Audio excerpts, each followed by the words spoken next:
Bennie pedaled his bike with all his might as he climbed the next hill. The view opened before him, and he felt that blissful moment when gravity takes the brunt of the work, and he can only steer the bike down the winding descent that will take him out of the Berkshires. After these weeks of climbing north through the picturesque mountain ranges of New York, Vermont, and Massachusetts, the road back will be relatively easy. But he feared that the greater difficulty would be meeting his fiancée upon his return. In fact, she was his ex-fiancée. It's not that she had no reason to doubt the change in marital status. After all, she was the one who technically ended the relationship. However, he was the one who left her on what was supposed to be a week-long bicycle tour from Montauk to Woodstock. This was the last trip before their wedding, which was to take place this weekend. He did not know what the future held for him, but he was sure that the wedding would not take place in the near future. Nobody even knew where he was. He preferred it that way. The trip began on the first day after the end of the school year. Bennie and Lynn were teachers and decided that a week of fun and beautiful scenery was just the thing. 3 other colleagues were supposed to join them, but due to a death in the family, 2 of their friends, a married couple, canceled the trip. Thus, Donnie Kohler found himself in the role of the notorious odd man. Bennie and Lynn were experienced racers. They were both avid triathletes, so the rides ranging from 10 miles to hundreds of miles that Bennie prepared for as part of his first Ironman in the previous year were perceived calmly by them. Donnie was also an experienced cyclist, but he preferred weekly rides through Manhattan parks to long rides on country roads. However, all 3 found the idea of traveling from Long Island to Woodstock exciting, and they set off from Montauk, on the eastern tip of the island, in high spirits. They ended the first day on Fire Island, well ahead of the escort vehicles. The terrain on the island was relatively flat, especially along the route prepared for them along the coast. Travel was easy, and they were able to check into their hotel and have dinner before most of the other tour members arrived. That evening, Bennie and Lynn made love, even though Donnie teased them about how it would be unfair to leave him without the evening's leisure activities. The next morning, Donnie continued the banter, and Lynn began to respond with one-liners as Donnie's teasing became more and more sexually innuendo-laden. On the second day, when they stopped for lunch at Coney Island, things got out of control, and when Bennie spoke to stop everything before it went too far, he was met with a barrage of ridicule for ruining the sport. They wouldn't let up as they mounted their bikes, hooting and cackling as they raced away while he went through his pre-ride ritual and adjusted the seat. He knew he would catch up with them. That day, it was a 40-mile stretch, over a bridge and along bike paths that led south around the tip of Manhattan and then zigzagged north along the Hudson. However, his wounded pride did not allow him to rush and crave their company. He didn't approve of his future wife flirting so aggressively, nor of his supposed friend hitting on her so openly. Of course, they both said that it was all a joke and that Bennie shouldn't be so thin-skinned, but in reality, it didn't look very innocent. He needed time to think about it, and decided that he might be able to glean something from their reactions when he caught up with them. It was easy to catch up with them. Donnie's bike tire blew out, and he fell. He was fiddling with the backup camera when Bennie caught up with him, but in the process, he injured his arm and cut his knee. Ironically, the escort vehicles had a hard time reaching them, and they were stuck in the center of the largest city in the country. Lynn administered first aid while Bennie worked on the bike.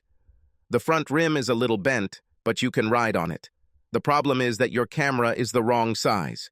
Is this the only spare? No, but the second one is the same size. So wrong. You need to clean your knee and maybe get it checked. Can you go? Bennie put him on his bike and sent him off with Lynn, while he was left waiting with Donnie's damaged bike. He called for support vehicles, and they informed Bennie that there had been an accident involving several cyclists on the Brooklyn side of the bridge. He'll have to wait. He checked on his phone for the location of the local bike shop and began steering the lame bike in that direction. An hour later, he found a store. There were a lot of people. He selected a new rim, found a suitable handset, and pulled out his phone to call Lynn while he waited for the technician. Lynn texted him to say Donnie had done well on the trip, and they had already stopped to check on his cuts, clean him up, and bandage him. They were heading to a hotel in Westchester. Bennie waited less than patiently. He even offered to pay for the use of the editing bench when it was available. Another 45 minutes passed before he got on his bike. The bike wasn't worth the wait. It sucked. The frame was too small, the seat was uncomfortable, and the gears were not set up properly for off-road riding. No wonder he's always behind. His bike is crap, Bennie thought, as he lumbered back to the path through New York City rush hour. He felt his phone buzz and stopped at a traffic light to check it. At the hotel. Call me. He called. Hello, sweetie? Are you okay? No. Baby, I'm so sorry you're stuck in this. By the way, Donnie is fine. I'm just sorry I'm stuck with this. What the hell was that dinner? Oh, baby, stop worrying. Next week you will be mine, all mine, and I will be all yours. So only next week. I thought that engagement meant that we had already promised to be the only and exclusive for each other. Everything is mine. Everything is yours. Just us. Baby, we haven't said yes yet. Bennie didn't like the sound of that. Everything was heading towards something bad. He unzipped her shirt and felt for her wedding ring. The only problem was that it didn't fit well under tight cycling gloves. So when they drove, she put the ring on the chain he wore around his neck. The thing is, Bennie, you know I have pre-wedding jitters. It kept getting worse. Her worries were due to the fact that she did not know whether she could limit herself to one man for the rest of her days. And you guys are walking around with bumps in your Lycra bike shorts. This couldn't happen. This simply couldn't happen. I want to have one last fling. Here it is. Crap. Today, Donnie and I will stay at the hotel for the night. We will leave your bike in our room. Tomorrow morning, Donnie and I will have breakfast in our room, so I'll spend my last night without commitment. After breakfast, we will come to your room and discuss everything. Then Donnie will pick up his bike and we can all continue as before. She went on to talk about how they regretted humiliating me at dinner, but it was actually a good thing because it solved her nerve problem. The bike tube might look like a rig, but it wasn't. Donnie got hurt, and he's grateful to you for taking care of the problem. He was also very grateful that he would be the guy for my latest fling and would never tell anyone or do anything that would affect you. Blah, blah, blah. Cute? Bennie, answer me. Will you do it? I'll do what? Do you love me enough to let me do this? Oh, this hurts. Lynn just cut out Bennie's heart. But he was an Iron Man. He swam a mile in open water, biked 100 miles, and last summer ran a marathon in the Mexican sun. That's all he wanted to show her. Iron Man. Of course, Lynn, let's have your own affair. Have fun today. Say hi to Donnie. He hung up, turned off his phone, and went back to the bike shop. The taxi driver took him to the hotel. He grabbed the room key from the counter and then took Donnie's bike to his room. Everything was as she said. The bicycle was waiting for him in the room along with a backpack which was thrown by the escort car. He ordered dinner to his room, and while he waited, he placed the bent rim on Donnie's bike with the tube deflated. He threw away the new one he bought. It's my right to throw it away. I paid for it. He didn't sleep a wink. She asked me if I loved her enough to let her do this. I loved her enough to let her follow her dream. Now she can chase it forever. He rolled out his bike and left his bag at the escort car with a note for the tour operators. Your tour is great, but I decided to break away from the peloton and do a longer ride. Hold on to my gear, I'll pick it up when I get home. Bennie attached a luggage rack to his bike, into which he put a minimum of things. He had a bank card, 10 weeks of summer before he started work, a top-of-the-line bicycle, and a 24-year-old body. There were many open roads ahead and nothing could hold him back. The planned trip split the remaining distance to Woodstock over 2 days. Bennie tried his best, and even with the extra weight of the trunk, he made it into one. If he were somewhere else doing anything else, the heartache of losing his fiancée over a one-night stand would have killed him. But on his bike, he concentrated on riding, only while driving. The weather was beautiful, The roads were quiet midweek, and he was speeding through the lower Hudson Valley. His body was like a furnace, forcing his legs to work harder and faster. He ate his lunch, filled his water bottles, and moved on. He reached Woodstock and stopped for dinner. As he walked out of the diner, Bennie finally remembered Lynn. He sat down in the shade of a majestic old oak tree and turned on the phone. He immediately buzzed. Dozens of SMS and phone messages poured in, followed by emails and requests to meet. He started reading, beginning with, "Where are you?" and ending with frantic declarations of love and concern that easily reached the level of hysteria. He replied, "Don't worry, I'm fine. Have a nice trip." Immediately the phone rang. He rejected the call and sent a reply message. "I don't want to talk. I need to go. Please don't call." He barely had time to put on his helmet when the phone buzzed again. "Don't shut me out. I needed this night. But now I'm ready for you. Please call. You needed this night. I need to go. Everything is different now. I asked you to love me enough to just let it go. I loved it. I loved you enough to let you be happy and have what you want. I loved you enough to let it go. I loved you enough to just let it go. Oh my God, you're in Woodstock. Damn, Donnie is driving so slow I'll never catch you. Wait there. I'll get an escort car and we can talk. I'll make it up to you. I had no idea you were so... You're going to take this hard. We'll get through this." "I don't take it hard. There's no need to make amends. It was a choice. You chose, then I chose. There's nothing left to deal with. Don't rush to Woodstock. I won't be here. Good night." He put on his gloves and rode north. Damn mobile GPS. They installed tracking apps on their phones. He decided to keep the GPS, but only turn on the phone for short periods. He drove another 2 hours and stopped at a hotel. Lynn was furious. It was the most terrible day of her life. What was she thinking when she let Donnie talk her into one last fling? He really played on her insecurities. The sex wasn't bad, but he wasn't Bennie, and Donnie was also a whiner. Oh, how he got on her nerves, and now she had him all to herself. And he didn't know how to ride in a saddle. The day is almost over, but they have only just begun. Damn it, Bennie. Why couldn't you understand and be cool? And then you left Donnie's bike in a mess. She remembered how her stomach dropped when she walked into Bennie's room. The bed was made. It was so like Bennie to make the bed, even if the maids were going to completely dismantle it later. The bed was restored to its original condition, and Donnie's bicycle was in yesterday's crappy condition. Bennie is all about it. Leave everything as you found it. He found a hotel room in pristine condition and left it in its original condition. He took the bike in a faulty condition and left it in a faulty condition. The irony of the situation was that when he first asked her out, she had just left a guy who was a whiny, inconsiderate slob with mediocre skills in bed. Now she was suffering from the increasingly annoying Donnie. She knew Bennie's phone was switched off. If he wanted to be cool, he would have waited for her. But he didn't take it well, so he'll make her work hard to get back to him. He didn't want to see her or talk to her. They ended up stopping at a bike store, and Lynn texted and called all morning while they waited for a new wheel for Donnie's bike. Although she knew there would be no response, she was sure that as soon as he turned it on, messages from her would start pouring in. And yet, with no GPS signal, she felt more and more isolated. She thought back on the day and wondered if Donnie had felt the same emptiness when they sat down to lunch.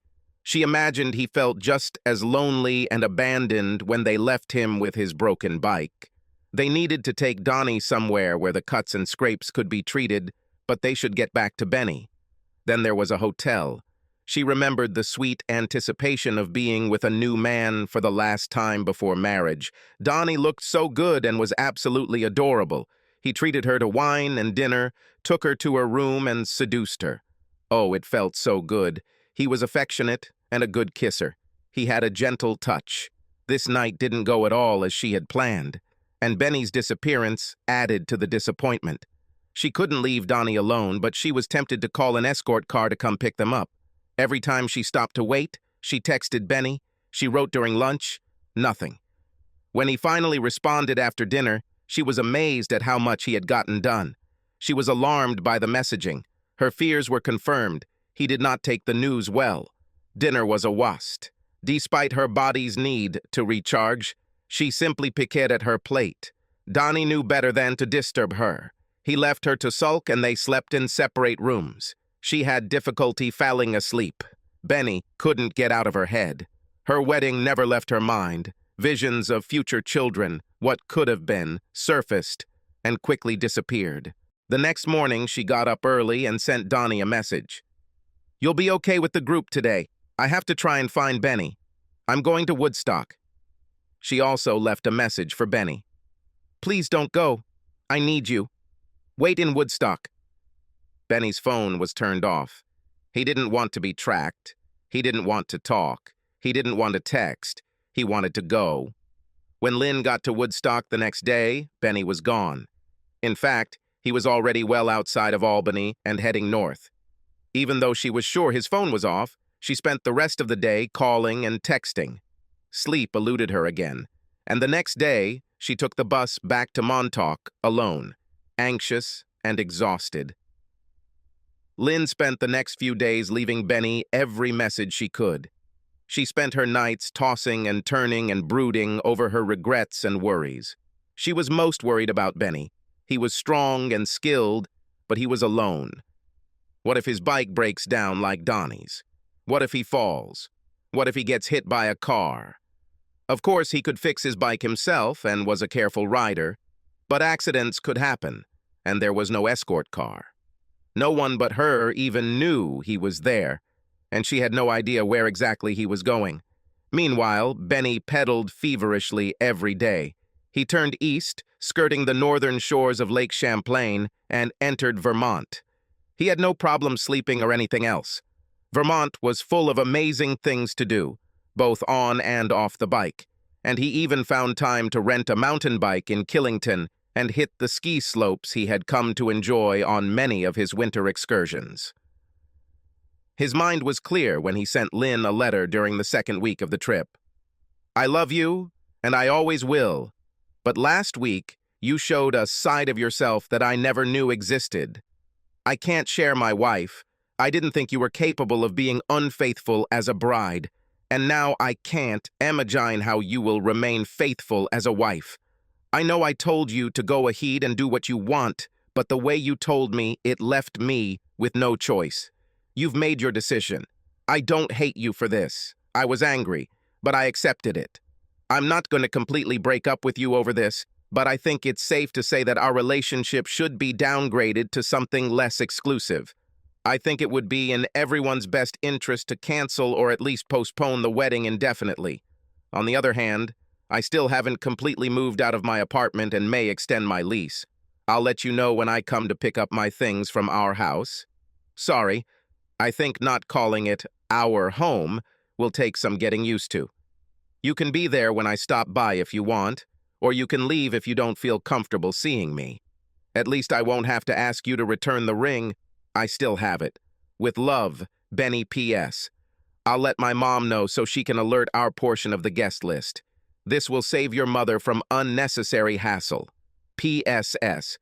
I won't tell anyone why we are canceling everything. You don't deserve this. However, I will say that it was your decision. I don't deserve to take the blame either." Bennie's letter was poison to Lynn. She cried until she could muster the strength to call her mother. Of course, her mother needed an explanation, and it was difficult to give. They say the truth hurts. Lynn realized it was true. "Lynn, you really screwed up. Bennie is right, and smart. All this suggests that you are not ready for marriage. But Mom, I'm ready. I love Bennie and can't wait to start building our life together. I just wanted one more time." "Stop it, Lynn. This is an excuse. Your time for one more time was over when you said yes and allowed him to place the ring on your left hand. Bennie was absolutely right to cancel the offer and wait. I admire his patience because he didn't close the door completely. I'll call and cancel everything. But we lost a lot of money, so you will be responsible for returning our deposits." "Mom, you only think about the wedding, and here I am falling apart." "Okay, I'll return your deposits. What should I do with Bennie now?" "I don't know.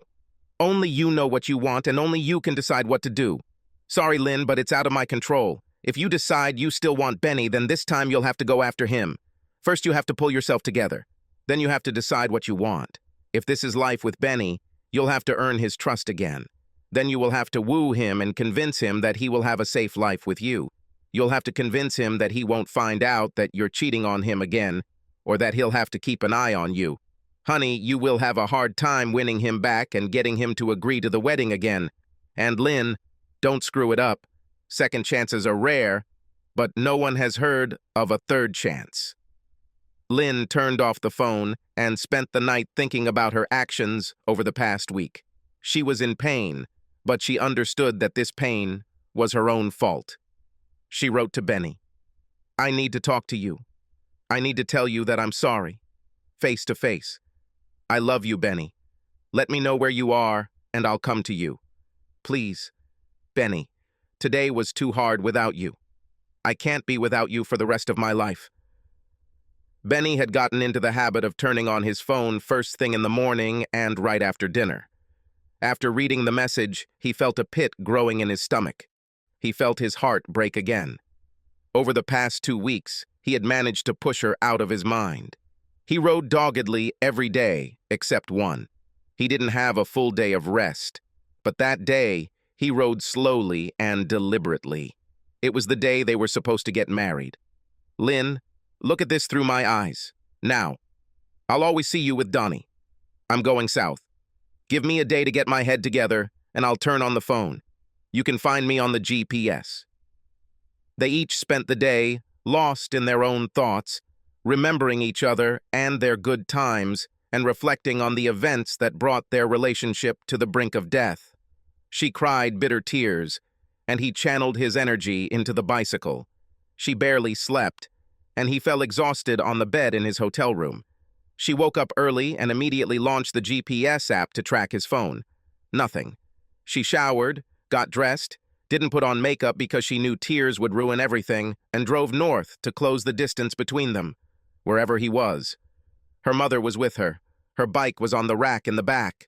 Bennie also got up early, showered, shaved, and went downstairs from the hotel room for breakfast. After checking out his gear, he took out his phone and turned it on. He knew Lynn would see him as soon as the GPS loaded. He immediately received a signal that a message had arrived. In fact, it arrived an hour earlier. "Baby, I love you. I'm on my way. I'm halfway there. I'm so sorry, Bennie. I really am." He drove off. She saw the dot as soon as it appeared in the GPS app on her phone, which was securely mounted in a holder on her dashboard. Her mother was driving. She didn't want to take any chances, and if he didn't stop to talk, she planned to catch up with him on her bike and argue her case while they rode. "He doesn't turn off the phone! Mom, the dot remains on the screen." "It's already a start, Lynn. At least he doesn't close the door." "Where is he?" "It's still near the Massachusetts border, but to the east of us. We can turn east on Highway 84. Looks like he's on Highway 7. We should catch him north of Danbury."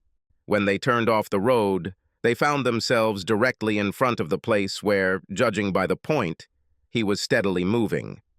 Usually, she had no chance of staying close to his bike if he didn't want her to. He was driving too hard. But for a long trip, he had to carry several bags, which meant weight. She also knew that his legs were hardened but tired. Her feet will be fresh. She wasn't overweight, and she was motivated. He crested the hill in the distance and accelerated down the descent. She tried to wave at him, but he wouldn't stop.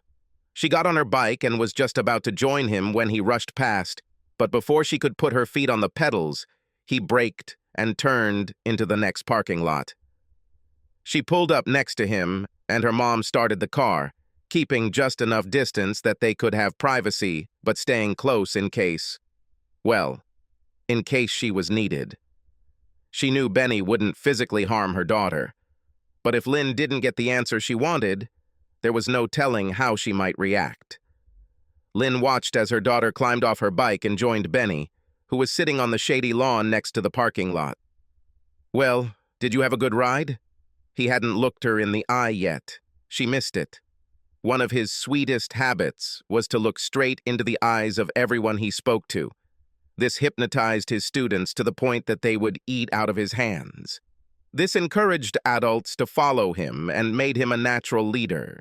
He charmed women when he was single, to such an extent that after dinner and conversation, any woman was ready to climb into his bed. And if it was a woman he really cared about, they felt like he was crawling right into their minds and forcing them to love him. It made Lynn melt. When he finally turned to look her in the eyes, she fell apart. Everything started out really well. Then it sucked the worst. Then I took a break from my problems and the solitude. Well, it was wonderful. She knew he would, but it pained her to hear that he was better off alone, especially since he was talking about the days leading up to what was to be their wedding. Bennie, I'm so sorry. I know it's not enough, but I'm sorry. I somehow saw that you weren't against me having one last fling. I know I shouldn't have done this, and I know you're not that kind of guy, but I started to panic. I mean, I love you. I love you too much for words. You have a strange way of showing it. I know. I deserve everything you say. I was just caught up in the moment. In my excitement, I perceived the forever with you part as limiting rather than joyful. I don't really feel that way, Bennie. Eternity is what I want. Your photo should be in the dictionary under the definition of forever. You are my eternity. I was stupid to overlook this. It cost me my wedding day. It cost me you. Bennie leaned back on the grass. He imagined a small cloud floating slowly over Lynn's head, and then imagined it darkening and opening, unleashing a fury of rain and lightning onto the 2-foot square plot of land occupied by his ex-fiancée. Lynn, I don't know what you want to hear, but everything changed when you slept with Donnie. I still love you. That hasn't gone away.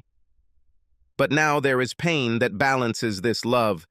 I just don't know how to go back to the way things were. It's obvious that you're not ready for an exclusive, lifelong relationship. You still have questions I can't answer and an itch I can't scratch. How can I trust that we will be compatible as a married couple? Bennie, it's not like that. I was completely ready to settle down for life. I took everything I told you about marriage seriously. I really meant it.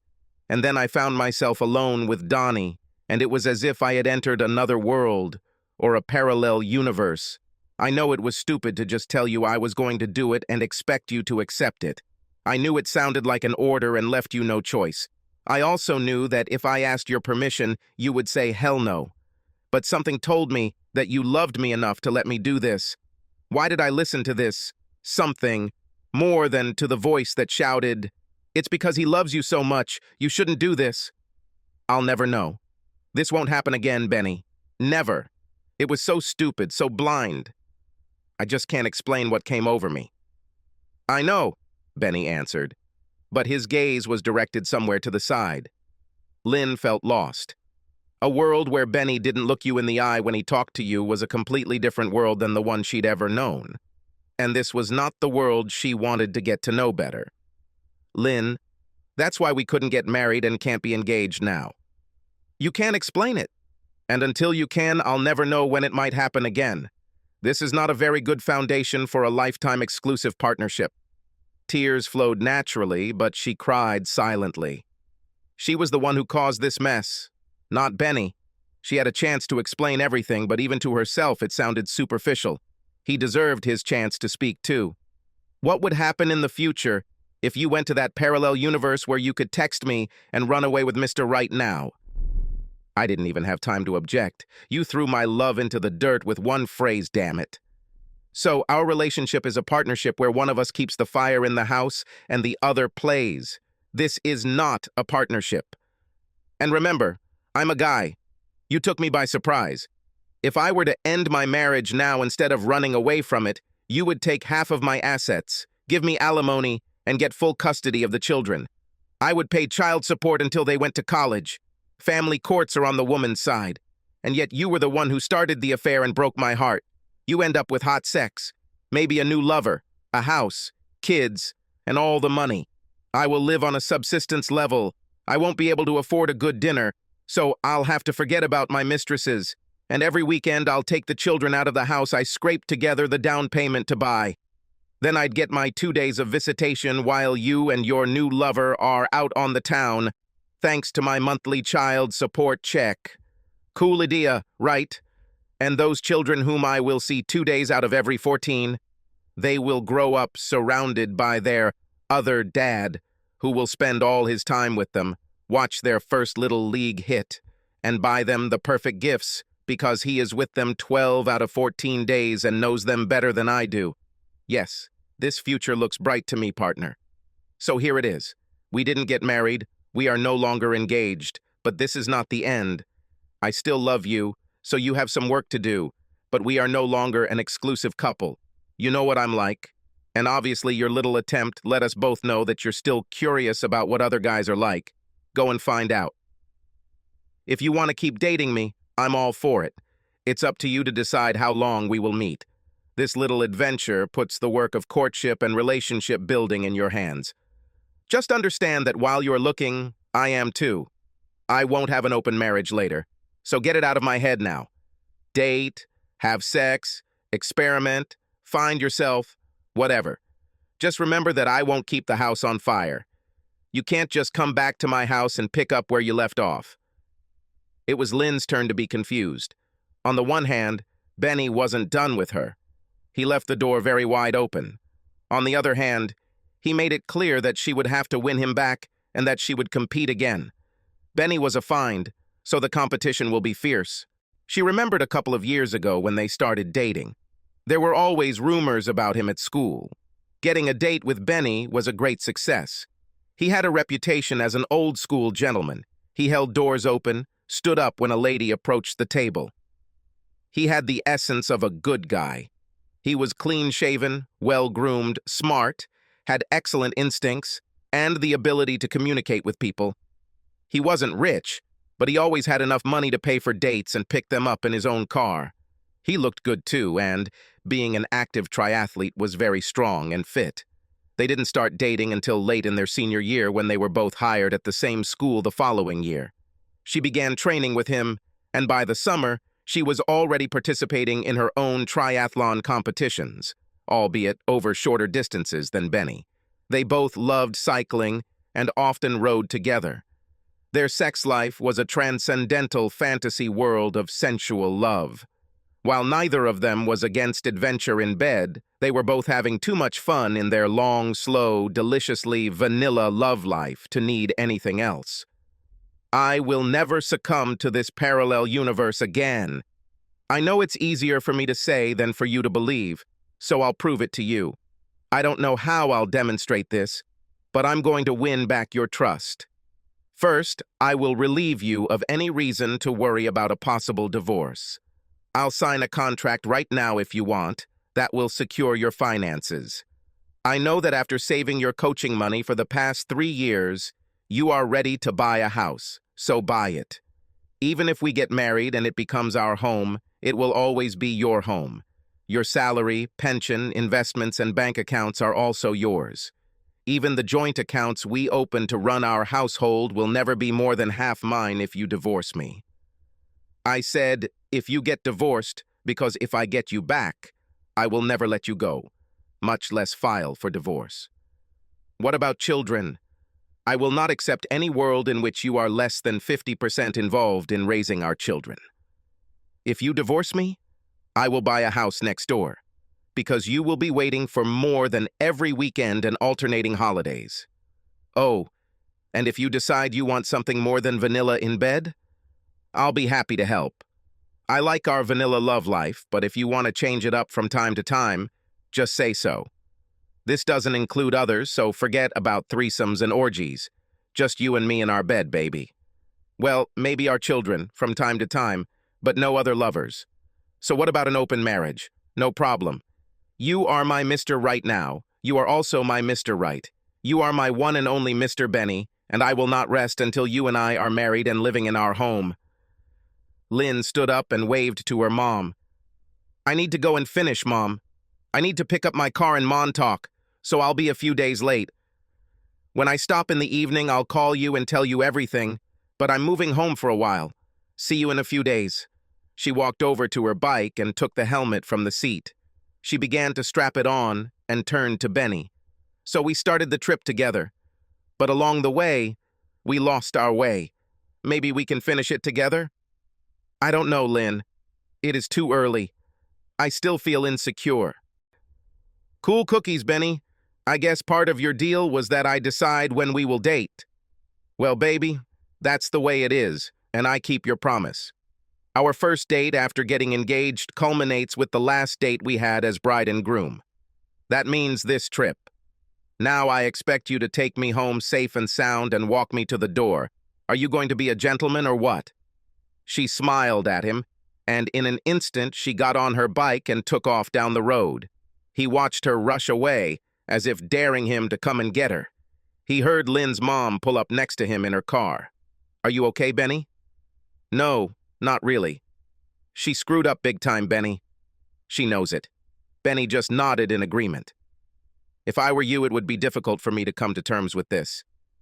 Right now, it's a tough choice whether you follow her or go in another direction, isn't it? Yes, ma'am, it is. She knew you wouldn't go after her right away, Bennie. She expected you to wait and watch. They did just that. They watched her pedal along the long, flat road. The road went along the valley along the stream. At this point, they could see far. Bennie, I wouldn't blame you if you went the other way. I hope you won't do this, because I will be glad if you become my son-in-law. So let me give you a couple of pieces of food for thought. Actually, it wasn't Lynn. I don't know where it came from, but I know that she loves you, and you will never see it again.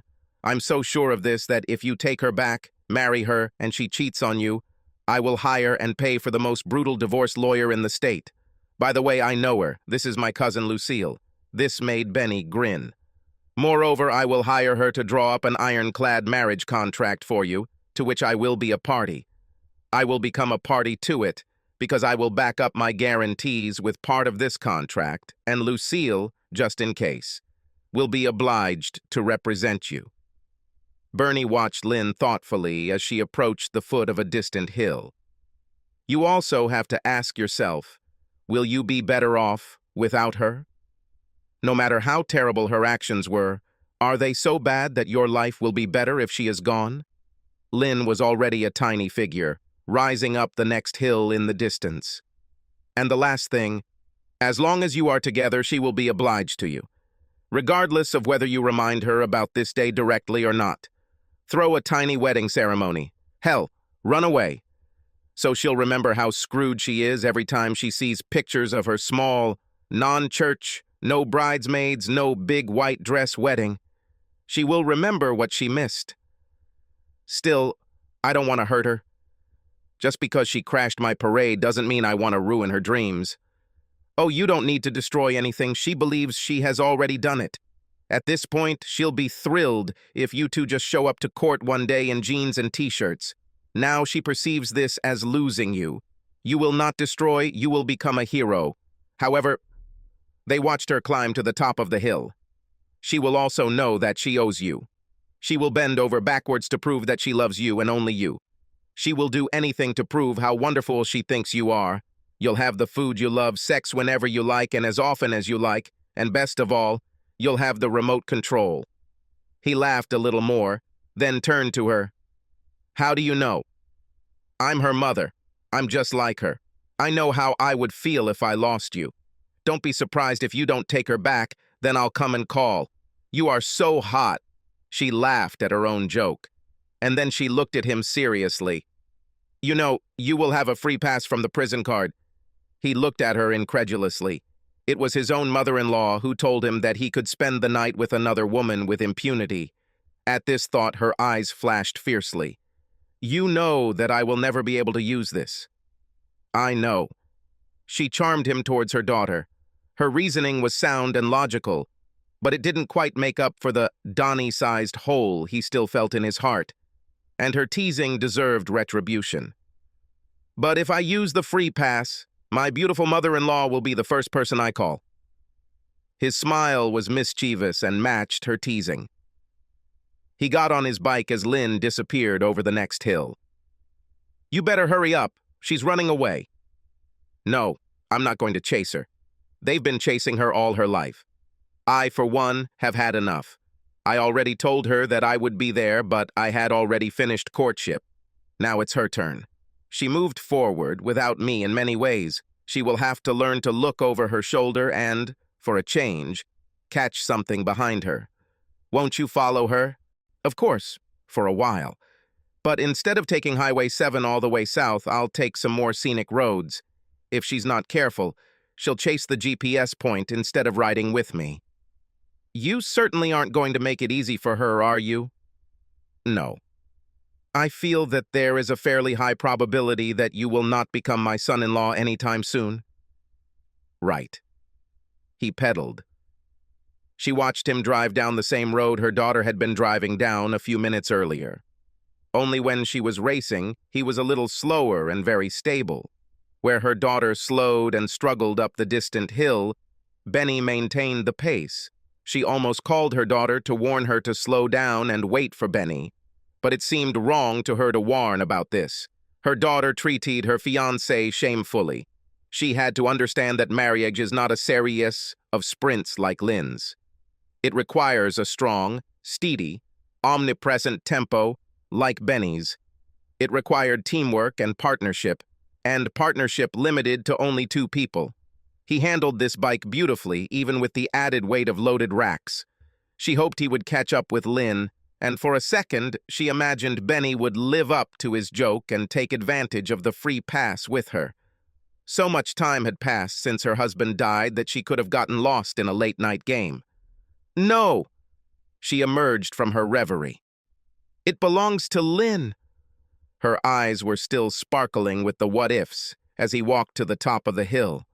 Then she dreamed of a beautiful scene in which he descends from the other side to Lynn, who is waiting for him, whom he picks up in his arms and carries to the nearest. He didn't follow Lynn down the hill. Before reaching the point where Lynn disappeared from sight, Bennie turned right onto a smaller road. Lynn will be chasing GPS points all day. This, thought Lynn's mother. It's not over yet. Subscribe to our channel so that your second chaff doesn't cheat on you, and go ahead and listen to the next story, because this story is nothing compared to the next one.